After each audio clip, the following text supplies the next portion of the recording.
بيان إلى الرأي العام العالمي: أما آن الأوان لتشرق شمس الحرية في شمال وشرق سوريا؟ أما آن الأوان لينعم قائد الإنسانية بثمار فكره ونضاله؟ لقد وصل العالم إلى الظلام بأسر حريتك أيها القائد عبد الله أوجلان. إلى متى هذا الصمت؟ إلى متى هذا الصمت؟ إلى متى سيبقى صوت الحرية قابعا خلف قضبان السجن؟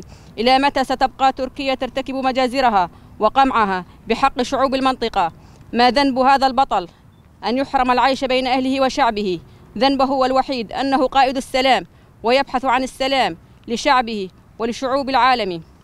ضحى بنفسه لنحيا نحن بسلام، حرم الحرية لنحيا نحن بحرية. لقد سطع نور فكره ليملأ الكون بهجة وسرور.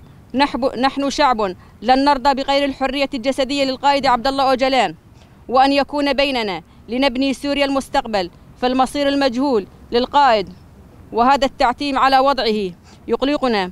فحتى لجنة مناهضة التعذيب لم تكشف لنا عن حقيقة مصير القائد.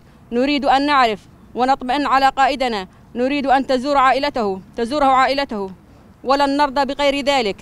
ونحن نعرف أن الانتهاكات التركية لمناطقنا هي كلها من أجل الضغط على القائد ليتراجع عن مبادئه، ولكن نحن مع القائد وسنبقى ولن نتوقف عن مقاومتنا واعتصامنا السلمية حتى تحرير القائد.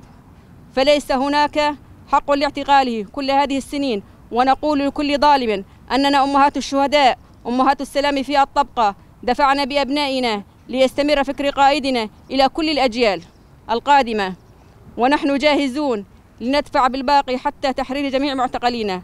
فالقائد من علمنا معنى التضحية والفداء، ونحن بدورنا جاهزون لنفديه بأرواحنا، فكلنا القائد آبه وكلنا فداء له. الحرية للقائد والخزي والعار لأعداء الإنسانية. النصر لقضيتنا 10/12/2022.